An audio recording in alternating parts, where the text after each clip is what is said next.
di SDN 21 Salayatanam. Salawat beriring salam tak lupa kita kirimkan buat Allah junjungan kita, yakni Nabi besar Muhammad Sallallahu Alaihi Wasallam. Allahumma sholli ala Muhammad wa ala ali Muhammad. Amati Pak Kepala SDN 21 Salayatanam dan selanjutnya Bapak Ibu Majelis Guru hebat SDN 21 Salayatanam Israel. Nah, untuk menghemat waktu, sebelum kita masuk ke acara diseminasi budaya positif, marilah kita membuka kegiatan ini dengan membacakan Ummul Al-Quran, yaitu Al-Fatihah.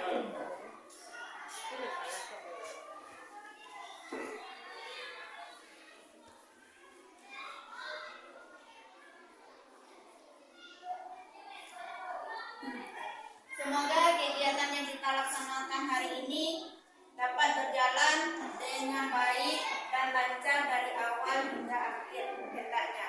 Amin amin ya rabbal alamin. Baiklah, untuk menghemat waktu, kita langsung saja masuk ke kegiatan kita.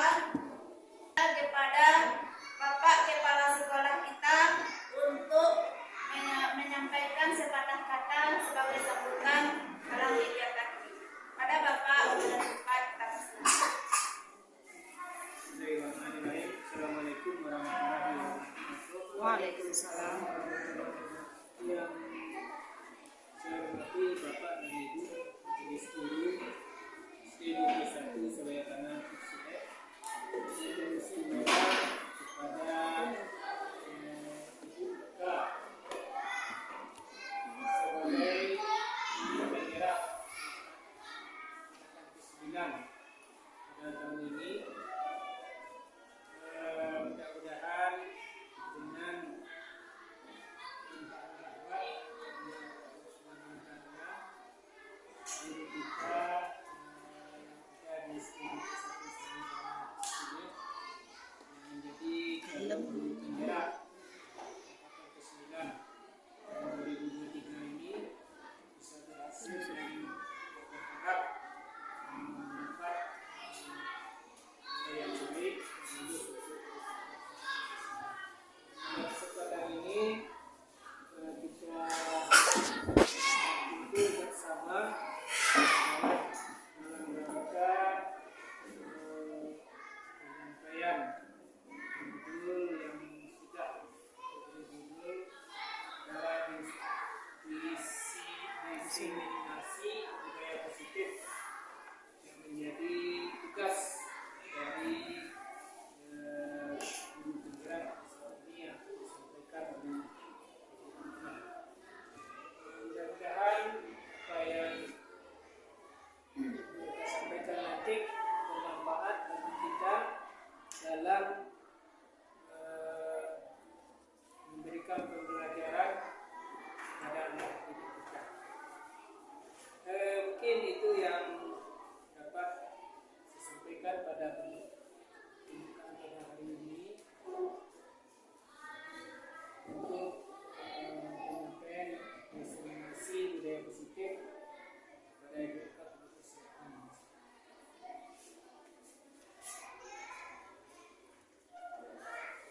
Dan terima kasih kita ucapkan kepada Bapak Kepala Sekolah kita yang telah menyampaikan sepatah kata sebagai sambutan untuk kegiatan kita hari ini.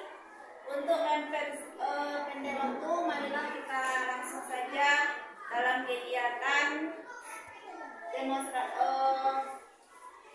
demonstrasi mengenai modul T14, yaitu tentang diseminasi budaya positif untuk melaksanakan tugas modul 14 dari calon guru penggerak angkatan 9 Kabupaten Sigi.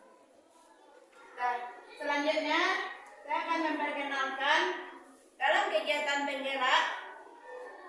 Saya memiliki fasilitator, yaitu Bu Santi Alinda, pengajar praktik Pak Zulfahmi, dan saya sendiri sebagai CGP angkatan 9 Eka Putri Junita.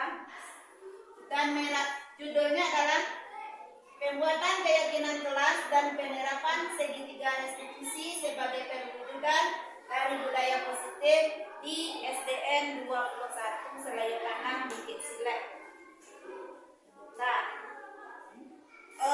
sebelum kita mulai kegiatannya, marilah kita bersama-sama dulu melakukan ice breaking kita. Dan kepada Bapak Ibu semua guru hebat, silahkan berdiri.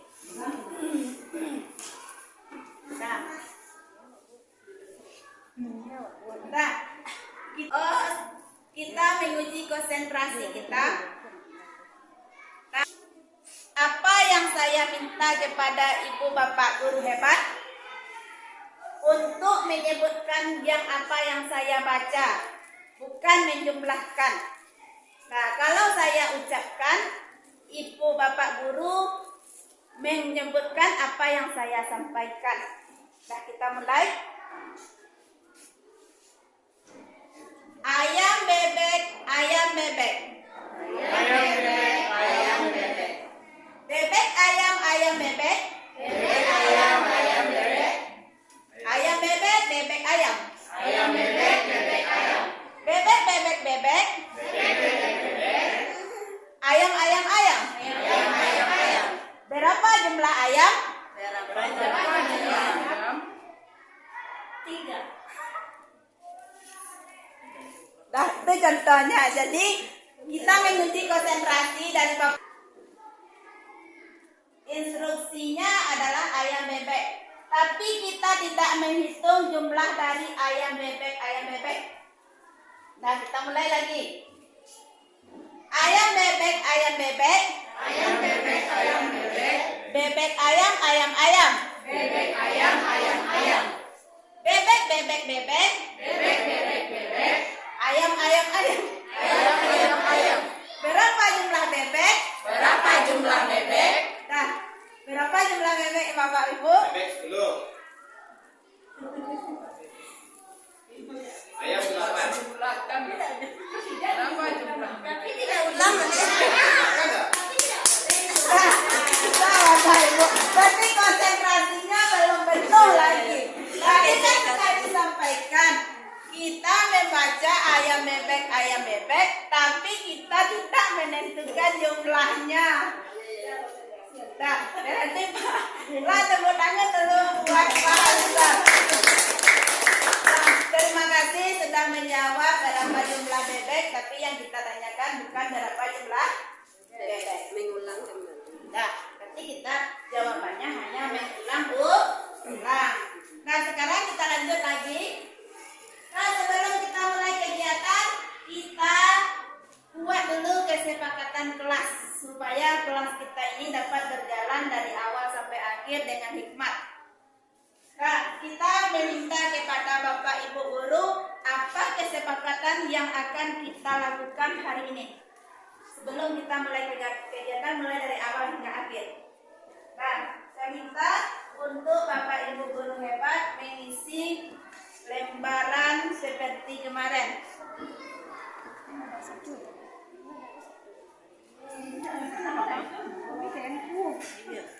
Wis ya. Ayam bebek. Ayam bebek.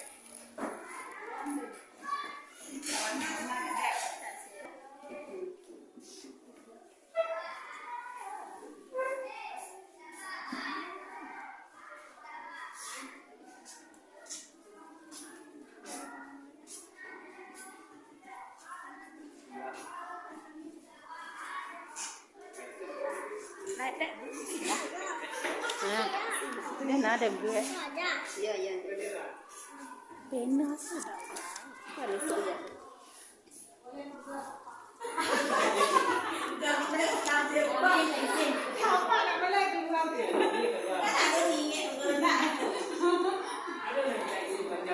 Gue tidak boleh sering minta izin.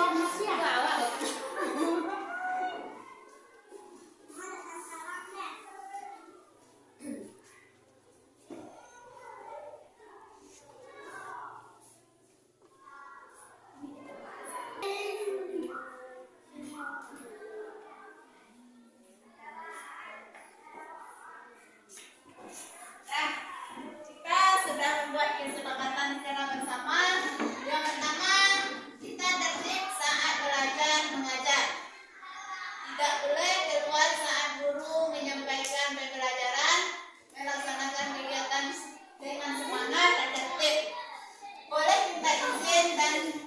bermain HP.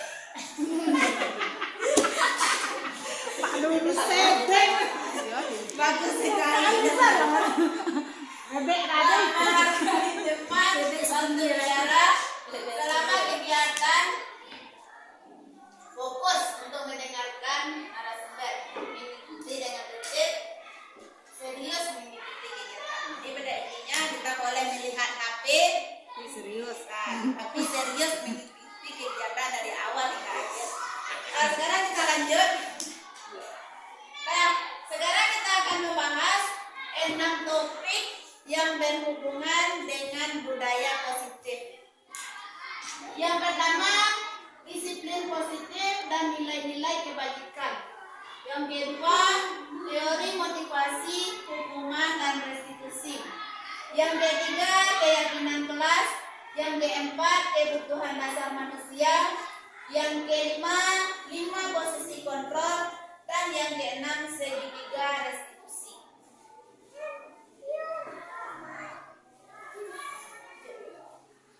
Dan seperti yang kita ketahui, pembahasan kita adalah mengenai budaya positif. Nah, budaya positif seperti yang kita ketahui, budaya itu apa kira-kira Bapak Ibu? Yang budaya. Kebiasaan. Budaya itu adalah kebiasaan. Nah, di sini kita akan membahas bahwa budaya positif itu merupakan perwujudan dari nilai-nilai atau keyakinan universal yang diterapkan di sekolah. Budaya positif diawali dengan perubahan paradigma tentang teori kontrol. Selama ini barangkali kita sebagai guru merasa berkewajiban mengontrol perilaku siswa agar memiliki perilaku sesuai dengan yang diharapkan oleh guru. Itu biasanya harapan kita. Nah, kita lihat nilai-nilai dari kebajikan. Ada main HP Nah, sana. kita lihat dulu profil pelajar Pancasila. Tidak Seperti yang kita ketahui, profil pelajar Pancasila itu terdiri dari 6. Yang pertama, beriman dan bertakwa pada Tuhan Yang Maha Esa dan berakhlak mulia. Yang kedua, Yang boleh main HP sini. Merdeka bernalar kritis. Yang keempat, berkebinekaan global. Yang kelima, gotong royong. Dan yang terakhir, kreatif. Iman dan Nah, IPO Primarius Program. Nah, dari sini kita lihat bahwa dari rasa itu kan ada toleransi, rasa hormat, integritas, mandiri, menghargai, antusias, empati, keingintahuan, kreativitas, kerjasama, percaya diri, dan komitmen. Dan 9 pilar karakter Indonesia Heritage Foundation, yaitu cinta Tuhan dan segenap ciptaannya, kemandirian, tanggung jawab, kejujuran, amanah diplomatis, hormat dan santun, dermawan, suka menolong, dan gotong royong, percaya diri, kreatif dan kerja keras, kepemimpinan dan keadilan, baik dan rendah hati, toleransi, kedamaian, dan kesatuan. Nah, petunjuk seumur hidup dan keterampilan hidup atau disebut juga dengan lifelong goal. Keterampilan hidup diantaranya adalah dapat dipercaya, lurus hati, pendengar yang aktif, tidak merendahkan orang lain, memberikan yang terbaik dari diri.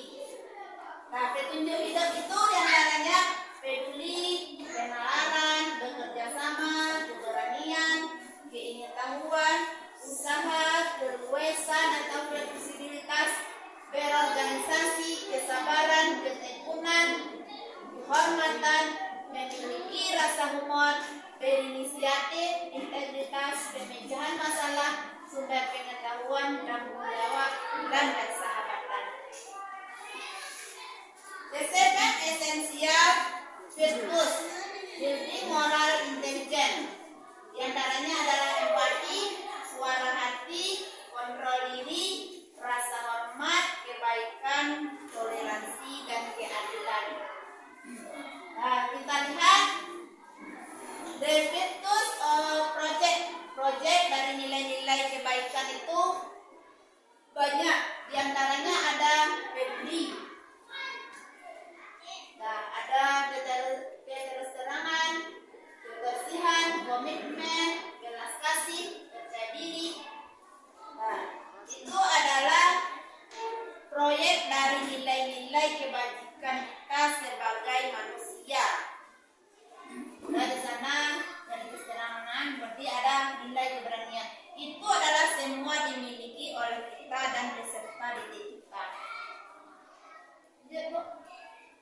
Nah, sekarang kita akan melanjut mengenai yang topik pembahasan kita yang sering kita lakukan di sekolah, yaitu mengenai hukuman, konsekuensi, dan restitusi. Apa itu yang dikatakan hukuman? Kita sering melakukan ini di sekolah. Terkadang apa yang kita lakukan kita tidak tahu penyebabnya, tapi kita menghukum anak. Nah, sekarang ini yang akan kita bahas. Hukuman adalah cara untuk melakukan pengarahan agar tingkah laku bisa sesuai dengan perilaku secara umum. Mengingat sebuah hukuman diberikan jika tingkah laku yang tidak diharapkan ditampilkan di depan umum. Nah, sementara konsekuensi adalah akibat dari melakukan tindakan yang tidak sesuai dengan ketentuan di masyarakat atau sebuah lingkungan maupun peraturan. Sedangkan restitusi adalah diberikan kepada orang yang melakukan pelanggaran untuk menyelesaikan masalahnya. Nah, jadi dari tiga tadi, antara hukuman, konsekuensi, dan restitusi, dia ada perbedaan di antara ketiganya. Kalau yang hukuman berarti kita menitik beratkan suatu permasalahan kepada peserta didik kita tanpa melalui proses yang kita mengetahui secara detail permasalahannya. Sementara kalau konsekuensi, kita hanya mengaitkan dengan peraturan yang telah ada di sekolah kita. Kalau restitusi itu kita menanyakan kepada peserta didik kita permasalahan kita cari akar dan kita meminta kembali jawaban langkah yang akan diambilnya untuk menghadapi permasalahannya. Jadi kita cari tahu permasalahannya, lalu kita tanyakan kembali kepada dia bagaimana caranya dia untuk mengatasi permasalahannya. Itu kalau konsep restitusi. Sekarang kita lihat ada namanya identitas gagal. Identitas gagal itu berupa hukuman. Nah, hukuman kalau di sini kita lihat adalah sesuatu yang menyakitkan harus terjadi. Itu kalau hukuman. Kalau konsekuensinya sesuatu harus terjadi. Kalau yang restitusi merupakan pilihan. Itu yang saya sebutkan tadi. Kalau hukuman berarti kita menyatakan bahwa harus terjadi. Kalau seandainya siswa kita itu terlambat, berarti kita mengatakan kalau kamu terlambat, kamu harus memilih sampah. Berarti itu adalah hukuman. Itu contohnya, pasti harus dikerjakannya. Kalau konsekuensi, kita mengaitkan harus terjadi. Sesuatu itu harus terjadi. Kita mengaitkan dengan aturan yang telah berlaku di sekolah. Itu kalau konsekuensi. Kalau hukuman, kadang-kadang peraturannya tidak ada, tapi kita langsung mencobokkan, oh kamu harus begini, kamu harus begitu. Tanpa kita mengetahui dulu permasalahan yang terjadi. Kalau restitusi merupakan suatu pilihan. Bagaimana pula maksudnya itu Bapak Ibu? Kalau restitusi, contoh seperti anak yang terlambat tadi. Nah, Lambe awak ada hukuman Kesepakatan. disepakati antara pemberi hukuman dengan dia akan dihukum. Kesalahan ditanya dulu kesalahannya. Wah kok sampai terlambe awak ikut Bu. Jadi kini kalau awak terlambe ke mengawak lah ya. Kira-kira seperti itu. Kita menanyakan kepada dia kenapa dia terlambat. Terus kalau sudah dijawabnya, lalu kita tanyakan apa aturan di sekolah kita kalau udah lambat. Terus kita tanya kembali apa langkahnya yang akan dilakukannya supaya dia tidak terlambat lagi. Itu kalau mengikuti restitusi. Kaitannya yang kedua, tidak nyaman untuk murid anak untuk jangka waktu yang panjang. Ya, itu sudah pasti kalau hukuman itu pasti ada tindakannya. Hukuman itu kalau kita memberikan hukuman akan menyakitkan bagi siswa. Jadi dia akan dendam kepada kita. Jadi perasaannya itu sampai kapanpun tidak akan pernah nyaman. Ya, korban mendapat keadilan. Korban tidak mendapat keadilan maksudnya. Nah, yang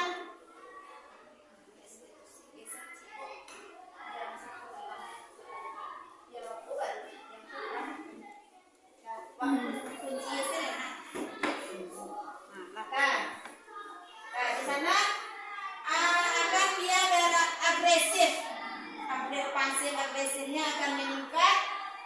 Tidak akan berjalan bila murid itu kepada guru pasti dia akan takut kalau kita selalu menghukumnya.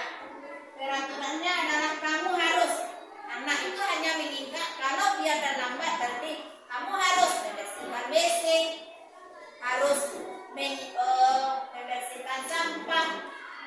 Kadang hukuman itu kadang-kadang kan kita kalau kita membuat konsekuensi kalau kamu terlambat kamu harus menghafal hafalan surat pendek. Bagi kita anggap seperti itu pada konsekuensi contohnya. Tapi terkadang dia malas belajar kalau yang konsekuensi disengaja terlambat supaya dia mengulang. Kadang-kadang bacaannya sudah hafal tapi dia malas untuk masuk kelas. Itu kalau konsekuensi kelemahannya. Nah, kita lihat kalau konsekuensi kelemahannya adalah tidak nyaman untuk murid. Korban bisa diabaikan. Murid atau anak dibuat tidak nyaman. Sama juga seperti yang hukuman tadi. Memerlukan monitoring. Jadi kita harus memperhatikannya kalau konsekuensi. Nah, lanjut. Apa peraturannya? Mampukah kamu melakukannya? Terima kasih. Kalau itu konsekuensi. Murid atau anak menghormati, yang dihormatinya hanya peraturan bukan gurunya. Kalau yang hukuman tadi di guru dia takut, tapi kalau konsekuensi dia tidak takut kepada guru, cuma dia takut kepada peraturan. Dan kita lihat, nah, murid atau anak menghormati hanya menghormati peraturan. Nah, sekarang kita lihat yang restitusi lagi. Bagaimana pula yang konsep restitusi? Restitusi itu adalah merupakan pilihan menguatkan untuk murid atau anak dalam jangka waktu yang panjang. Nah, korban mendapatkan ganti.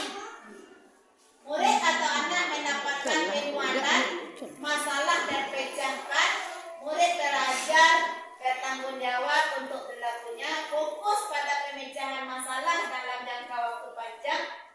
Kalau pertanyaannya di sini adalah apakah kamu yakin apa yang bisa kamu lakukan untuk memperbaiki masalah ini? Nah, jadi sama seperti yang kita bahas tadi.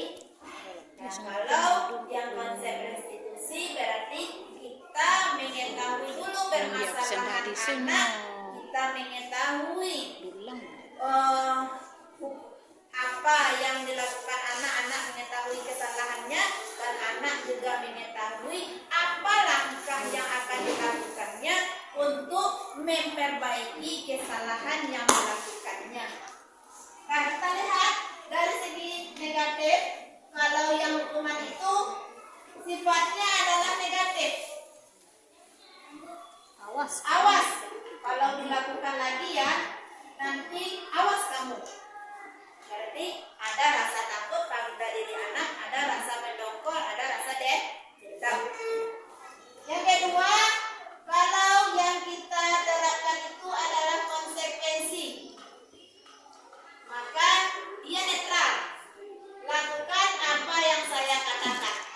Nah, sama seperti tadi, seperti speaking kita tadi, lakukan seperti apa yang saya ucapkan. Nah, kita lanjut yang kalau yang restitusi. Yang restitusi itu dampaknya adalah positif.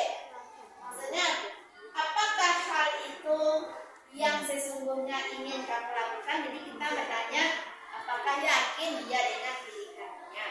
Itu maksud dari restitusi. Jadi ketiga hukuman tadi, mengenai hukuman, konsekuensi, dan restitusi, nilai positifnya terletak pada restitusi. Sebelum kita menghukum, melakukan konsekuensi, seharusnya kita mengetahui terlebih dahulu permasalahan, akar dari masalah, penyebabnya, dan cara penyelesaian yang bersumber dari siswa kita.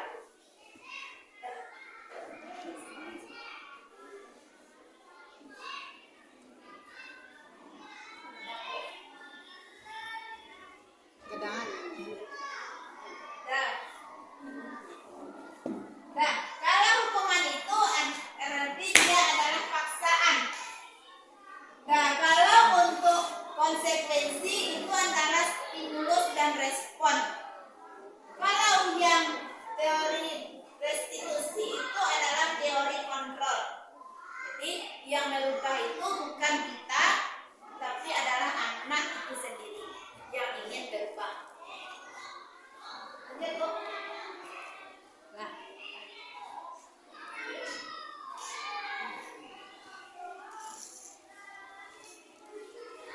kita lihat lagi.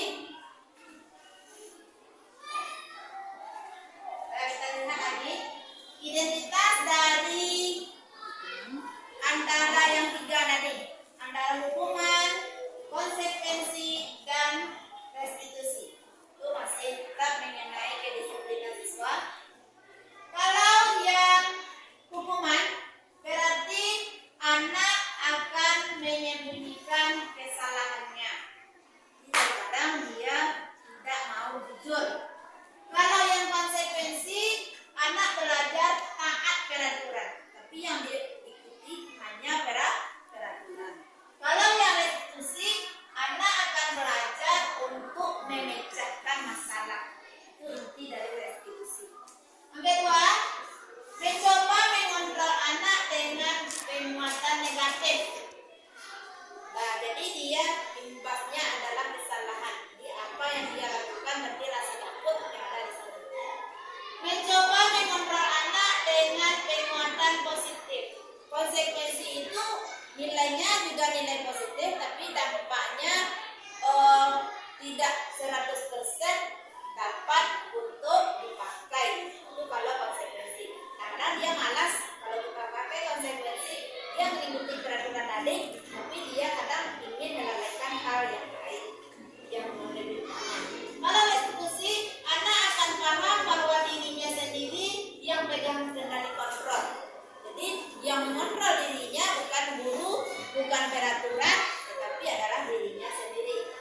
Lalu kita lanjut, dampak pada murid akan marah kalau hukuman, marah, merasa bersalah, rendah diri, dan mengasingkan diri. Jadi anak di sana akan jadi terpukul karena hukuman yang kita berikan. Kalau yang konsekuensi, anak akan kehilangan hak, waktu seorang diri, time out atau menahan, detention. Nah, kalau yang restitusi, anak tidak kehilangan waktu,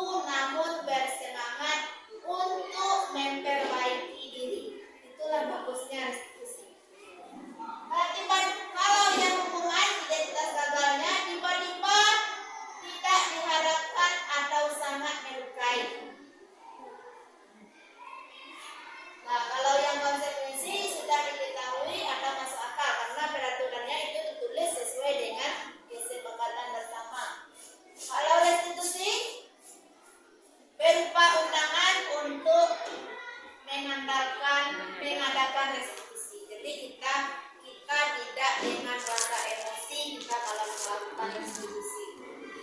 Kalau hukuman, biasanya hukuman itu hanya berdasar kepada satu pihak, yaitu pihak yang utama, yaitu kita sebagai guru. Kalau yang konsekuensi dibuat guru dengan kesepakatan bersama peserta didik, tetapi terkadang konsekuensi itu tidak menguntungkan kedua belah pihak. Dibuat, kalau yang restitusi dibuat oleh murid.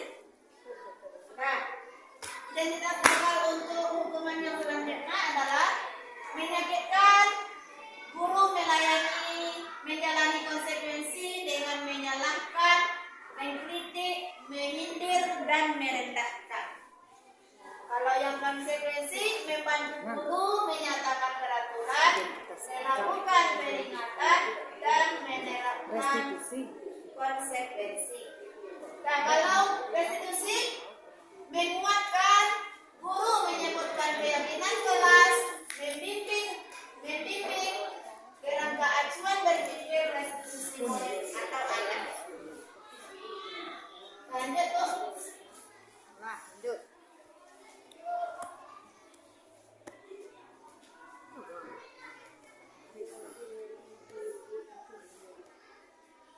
Nah, kita lihat ini adalah mengenai tindakan yang kita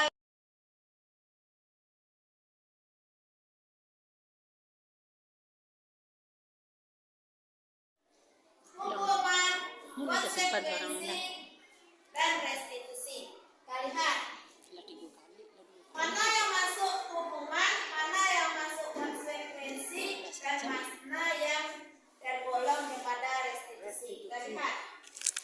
Nah, kita lihat yang pertama, mencatat 100 kali di dalam buku kalimat. Kalimatnya adalah saya tidak akan terlambat lagi karena terlambat ke sekolah. Itu hukuman anak kalau dia terlambat. Kita suruh dia menulis buku separuh buku 100 kali. Saya tidak akan terlambat lagi ke sekolah. Itu apakah termasuk kepada hukuman atau konsekuensi atau restitusi? Hukuman. Nah, hukuman pertama. Yang kedua, lari mengelilingi lapangan basket 2 kali karena terlambat hadir di sekolah. Hukuman. Yang ketiga, murid diminta untuk push up 15 kali karena tidak menggunakan masker di sekolah. Hukuman. Menggantikan kertas tugas teman yang telah dicoret-coret. Pun mau restitusi anu. Menggantikan kertas tugas teman. Hukuman lah. Atau Mungkin kawan ada yang sudah ganti dengan dia hukuman. Konsekuensi enggak? Ya kan ini yang melakukan coret nyoret ini sudah ganti. Nah, kita lanjut. Membersihkan tumpahan air di meja tulis karena Tersenggol pada pada saat saat pelajar. konsekuensi. Murid disuruh untuk tidak mengenakan sepatu seharian di sekolah karena tidak mengenakan sepatu hitam. Hukuman. Lari mengelilingi lapangan basket 2 kali karena terlambat 10 menit untuk Hukuman. Nah, kita lihat jawabannya. Dah. Kita lawan betul deh. Hai, menggantikan kertas teman tadi kan? Tidak dapat guru video. Konsekuensi. Tidak dapat. Nah, yang pertama adalah hukuman. Betul. Yang kedua hukuman. Betul. Juga betul. Yang ketiga hukuman. Betul. Juga betul. Yang keempat konsekuensi. Juga betul. Yang kelima konsekuensi. Betul. Juga betul. Nah, yang keenam Hukuman. murid disuruh untuk Hukuman, tidak betul. mengenakan sepatu seharian. Betul. Nah, jadi itu adalah hukuman. Lari mengelilingi Salah. lapangan basket karena Hukuman nomor 6. terlambat. Jadi ini adalah konsekuensi. Konsekuensi. Kenapa terlambat harus lari dulu itulah seperti itu. Nah,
Bergantian menunggu giliran.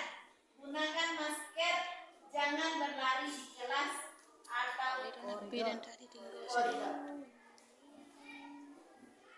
Mana dia yang masuk pada keyakinan kelas. Nah, bentuknya adalah kalau selalu mengembalikan buku pada tempatnya itu termasuk kepada tanggung jawab. Dilarang mengganggu orang lain itu menghormati orang lain. Hadir di sekolah 15 menit sebelum pembelajaran dimulai berarti itu menghormati dan komitmen. Dilarang melakukan kekerasan itu masuk kepada keselamatan, penghormatan, menghormati orang lain. Dilarang menggunakan narkoba berarti itu gunanya adalah untuk kesehatan. Bergantian atau menunggu giliran itu menghormati orang lain dan melatih kesabaran. Gunakan masker untuk kesehatan dan keselamatan. Jangan berlari di kelas atau koridor. Itu untuk keselamatan dan keamanan. Jadi itulah kesepakatan kelas.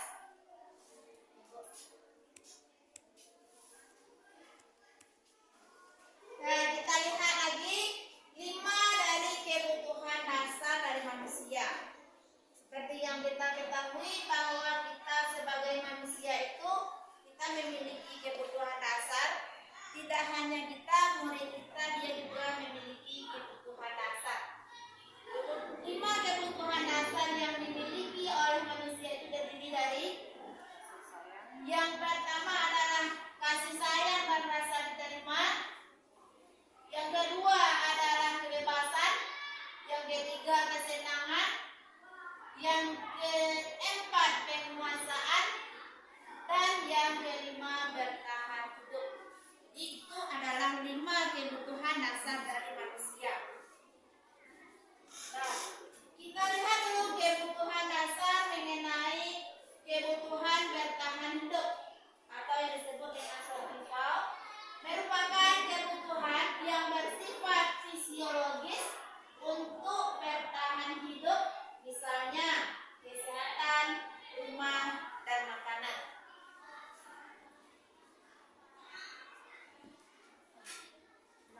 Yang kedua, kebutuhan dasar manusia adalah kasih sayang dan rasa diterima. Setiap kita manusia pasti ingin mendapatkan kasih sayang dan rasa diterima, yaitu love and belonging. Belonging termasuk ke dalam kebutuhan psikologis di mana anak ingin disukai dan diterima oleh lingkungannya dengan baik. Nah, itu adalah kebutuhan mengenai rasa kasih sayang dan diterima. Yang ketiga adalah penguasaan, power.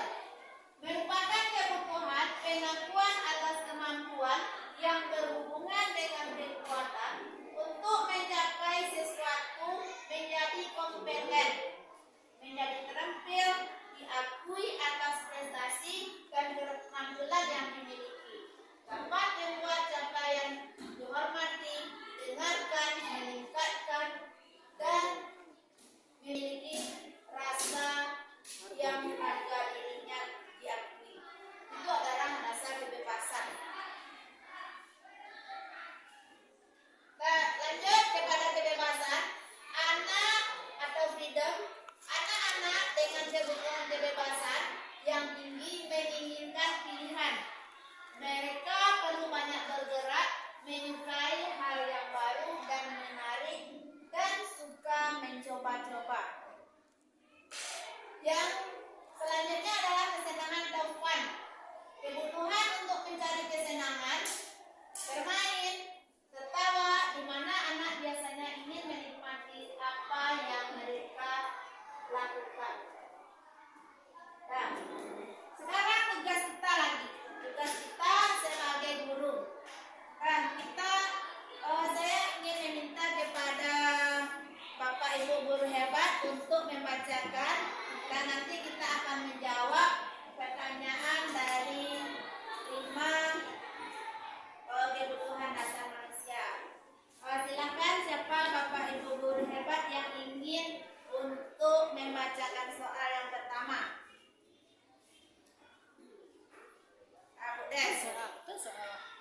Dinda, seorang anak kelas 3 SD, begitu tiba di rumah sepulang dari sekolah, menangis dan mengadu pada ibunya bahwa dia benci pada Ibu Rani, gurunya. Menurut Anda, kebutuhan apa yang berusaha dipenuhi oleh oleh Dinda jika jawabannya seperti ini? Ibu guru bilang, aku tidak boleh bersenandung sewaktu mengerjakan tugas. Katanya kelas harus tenang, tidak ada suara, kan enggak seri jadinya. Kebebasan, penguasaan, kesenangan, cinta dan kasih sayang.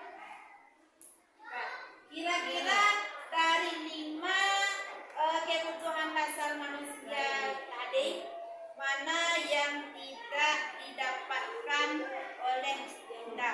Kebebasan, Kesenangan, kebebasan. Tidak dapat. Dinda seorang anak kelas 3, begitu tiba di rumah sepulang dari sekolah menangis dan mengadu pada ibunya bahwa dia benci pada Ibu Rani, gurunya. Nah, jadi yang rasa kebencian. Nah, kita lihat jawabannya. Silahkan kita lanjut. Nah, jawabannya adalah rasa senangnya karena dia hobi bersenandung. Makanya dia kesenangannya itu tadi. Biarkan kita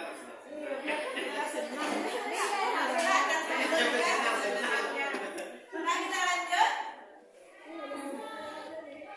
Nah, kita lihat lagi. Kalimat yang berikutnya. Nah, silakan Pak Alizar, silakan dibacakan. Ya. Dinda seorang anak kelas 3 SD. Begitu tiba di rumah sepulang dari sekolah, menangis dan mengadu kepada ibunya bahwa dia benci pada Ibu Rani, ibunya. Menurut Anda, kebutuhan apa yang berusaha dipenuhi oleh Dinda? Jika jawabannya seperti ini, ibu guru tidak menyapaku hari ini, padahal aku pakai jepit rambut baru. Nah, kira-kira Cinta rasa apa dan yang kasih dipenuhi sayang. oleh Dinda? Cinta dan kasih sayang. Nah, coba kita lihat apakah cinta dan kasih sayang atau jawaban yang lain. Nah, ternyata jawaban kita semua Bapak. Dia membutuhkan rasa kasih sayang, dia ingin dipuji oleh ibu gurunya. Nah, yang selanjutnya siapa yang ingin membacakan? Nah, Ibu Ince. Aku sebel, gambarku tidak rapi, malah ibu guru nunjukin ke teman-temanku di depan kelas. Nah, kebebasan, menurut Anda kebutuhan apa yang berusaha dipenuhi oleh Dinda jika jawabannya seperti ini? Jawabannya apa? Kebebasan. Kita lihat lagi 5 posisi kontrol.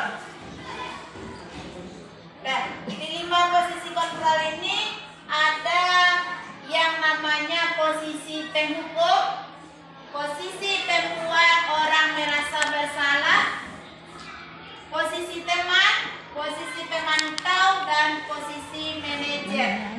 Jadi ada 5 posisi kontrol yang sebenarnya kita terapkan di dalam kegiatan kita sehari-hari. Nah, 5 posisi kontrol ini. Nah, tapi dari 5 posisi kontrol ini ada sama seperti restitusi tadi, ada yang lebih baik dari pilihan kita. Yang pertama yaitu mengenai hukuman. Dan hukuman itu termasuk kepada posisi penghukum dan pembuat orang merasa bersalah. Ini juga yang dilakukan oleh guru. Jadi untuk 5 posisi kontrol ini berlaku bagi kita sebagai guru. Yang sering kita lakukan tapi kita tidak menyadari apa tindakan sebenarnya yang sedang kita lakukan. Yang kedua ada identitas berhasil atau sukses, tetapi tidak sesuai dengan harapan dan tujuan kita nanti di masa depan dari pendidikan peserta didik kita, yaitu posisi teman dan pemantau. Sementara posisi yang terakhir adalah untuk mencari identitas berhasil atau sukses, itu adalah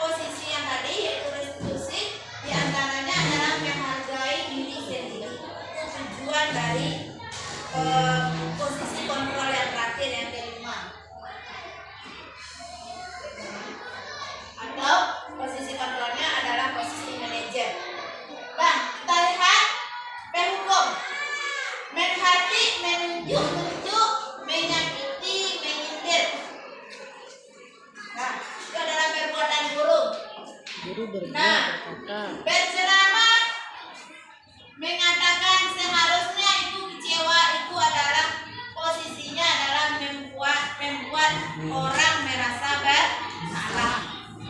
Yang ketiga, posisi teman membuat alasan-alasan untuk muridnya. Memantau, menghitung dan mengukur. Kalau manajer mengajukan pertanyaan-pertanyaan.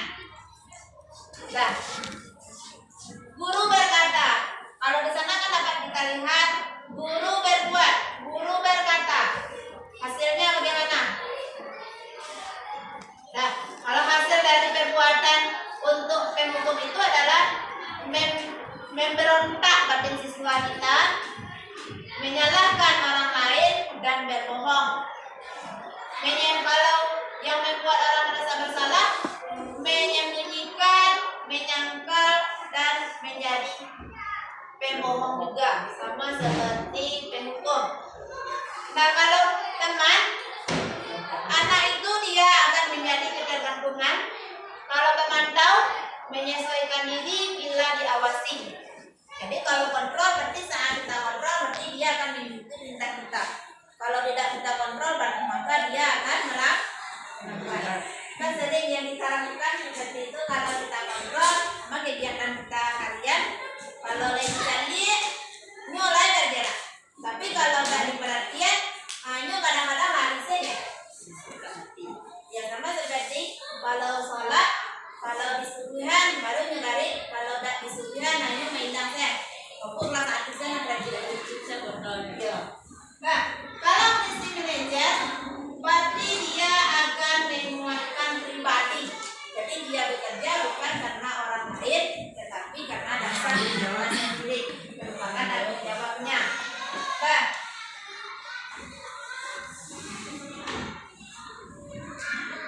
kaitannya dengan dunia berkualitas. Nah, murid kalau menghukum itu murid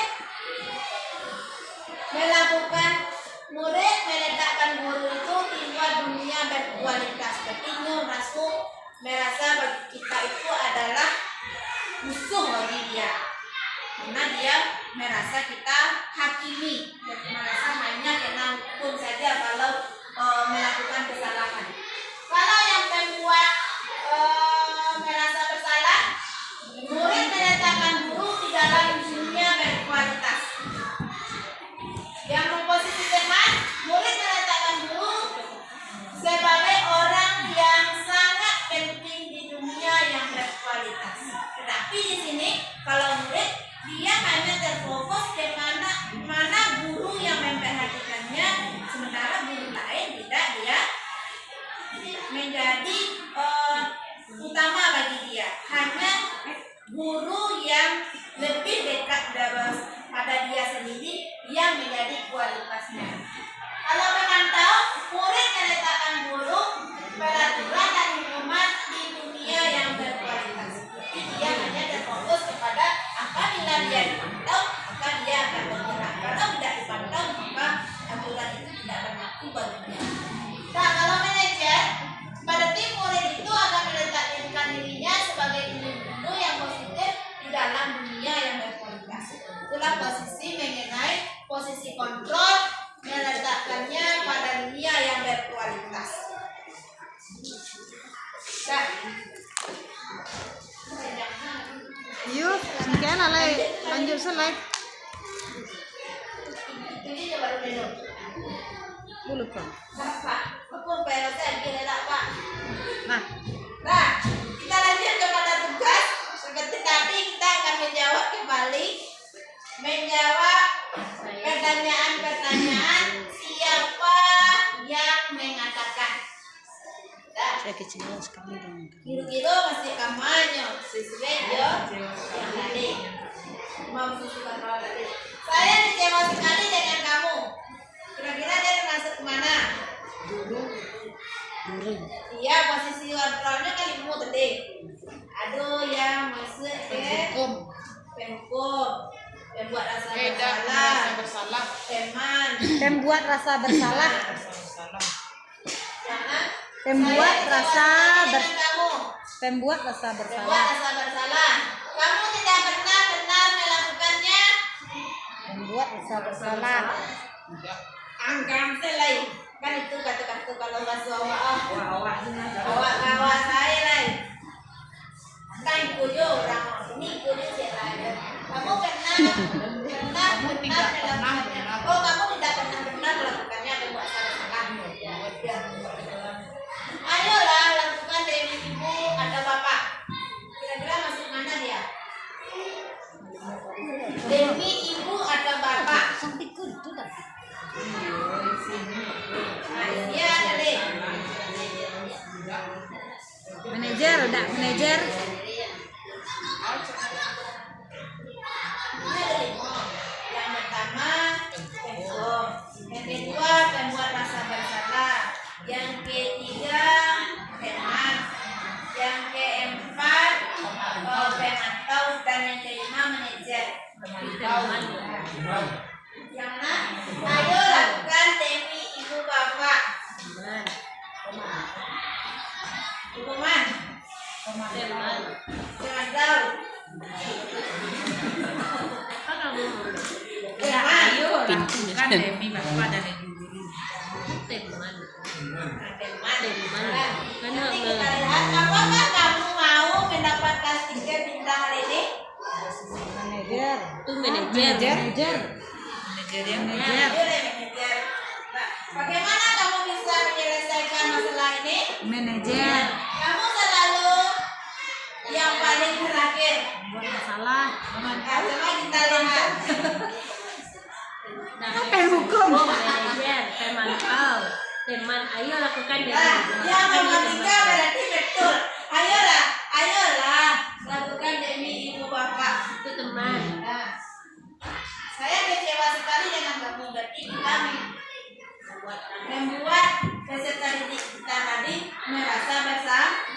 Yang kedua, kamu tidak pernah benar melakukannya. Berarti kita menghukum. Nah, yang ketiga, ayolah lakukan demi bapak guru. Itu khawatir lah. Yang keempat, apakah kamu mendapatkan tiket hari ini? Itu teman. Pemantau. Bagaimana kamu bisa menyelesaikan masalah ini? Kita mengabaikan kepada diri kita. Itu adalah posisi. Nah, kamu selalu yang paling terakhir. Berarti kita menghukum. Nah, kita lihat. Ini adalah alur dari segitiga restitusi.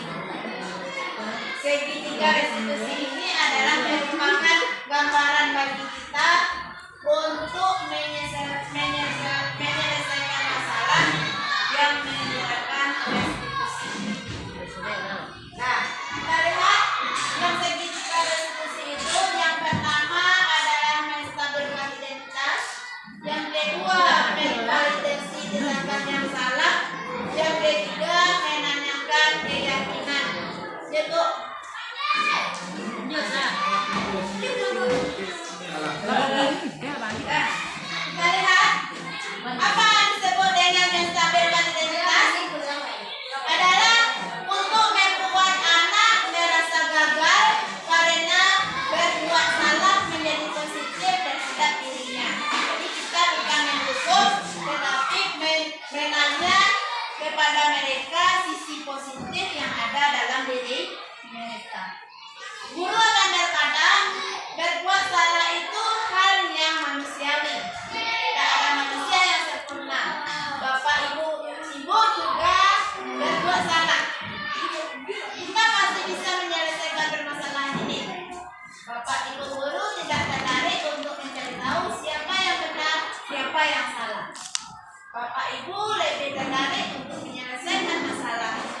Kalau kamu menyalahkan dirimu sendiri, terus apakah kamu bersikap baik pada dirimu sendiri? Itu sudah masuk kepada menstabilkan identitas.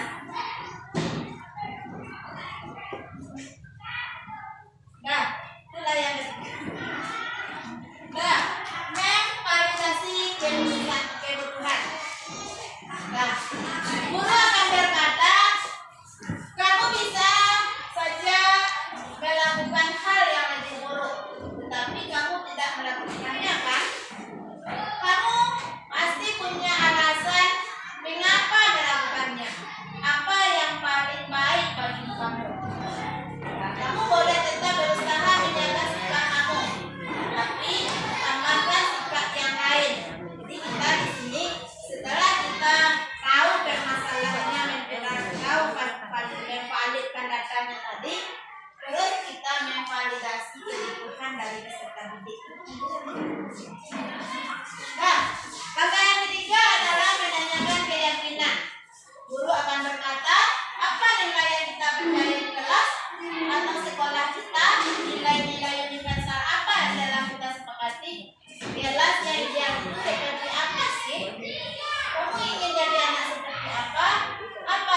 Tetapi kita menjadikan dia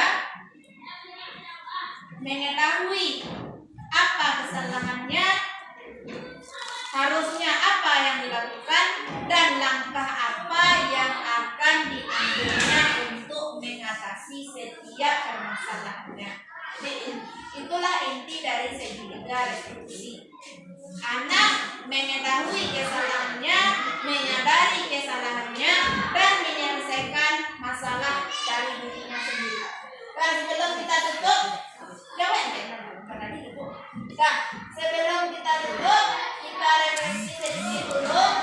Yang pertama, kira-kira perasaan apa yang ada pada diri kita saat ini? Nah, saya meminta kepada Bapak Ibu guru hebat lagi untuk menjawab dari pertanyaan-pertanyaan yang di depan.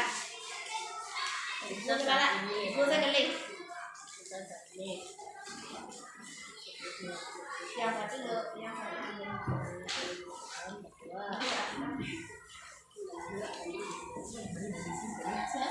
Diseminasi positif kita ya. buka.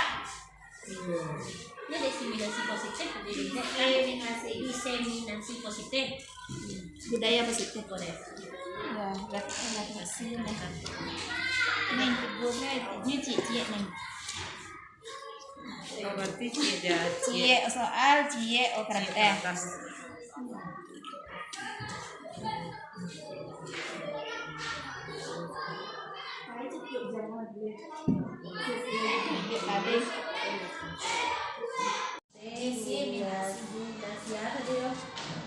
Nasi putih. Enggak nasi putih.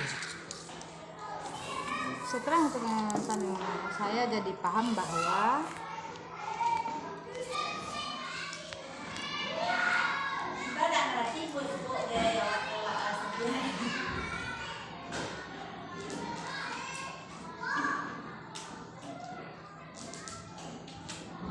Target selanjutnya tuh pastinya Target saya selanjutnya untuk lingkungan awak sesudah awak kegiatan awak lalu nanti dulu. Itu target awak.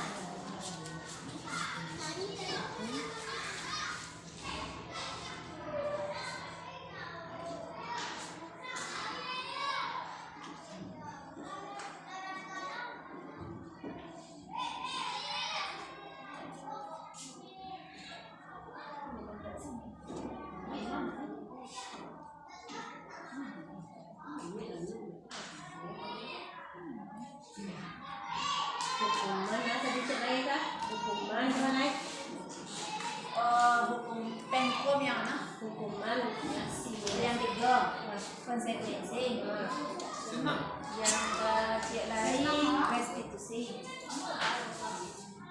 Perasaan membalas pun yang itu. Perasaan tuh senang betul.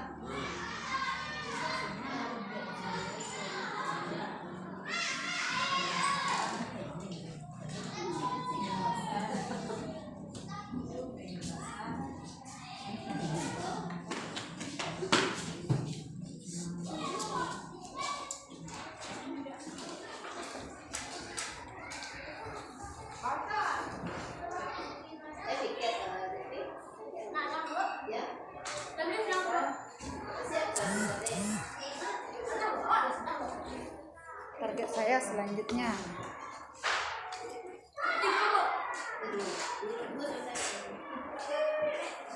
Kita namu Bapak Ibu guru hebat. yang kayak gitu. Nah, ini nama Bapak, yang nomor apa?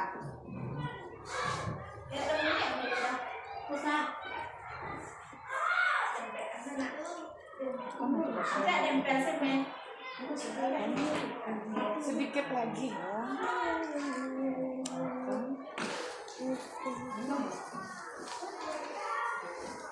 Iya, udah ambil mah.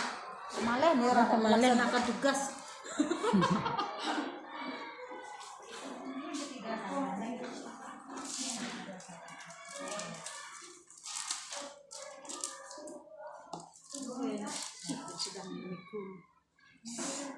Hah? Hukuman konsekuensi. Lah sana sudah beli balik. Restitusi.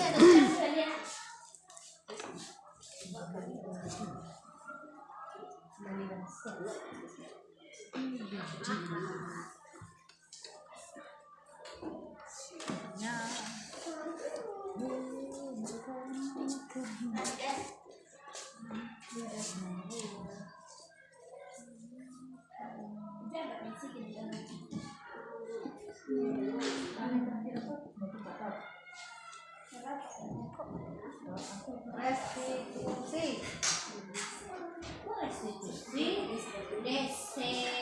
Dalam rapi Jadi gue pengen hukuman konsekuensi itu restitusi. Wow, itu manajer.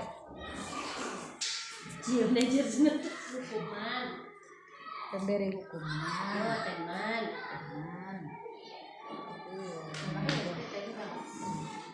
Dan juga.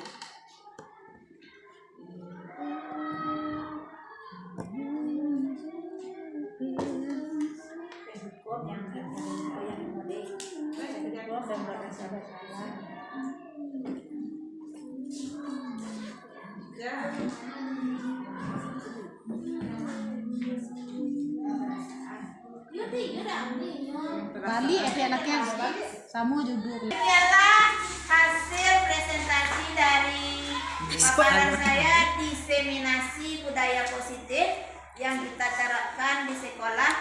Mudah-mudahan apa yang saya sampaikan tadi dari ilmu yang saya pelajari pada modul 1.4 CGP Angkatan 9 dapat bermanfaat bagi kita semua, dan mudah-mudahan dapat kita terapkan di sekolah kita untuk menjadikan sekolah kita lebih baik lagi ke depannya.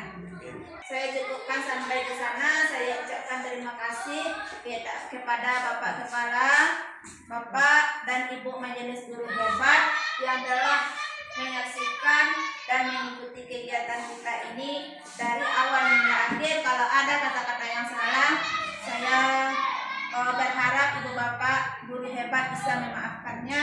Kita sudahi dengan mengucapkan hamdalah. Alhamdulillah. Assalamualaikum warahmatullahi wabarakatuh.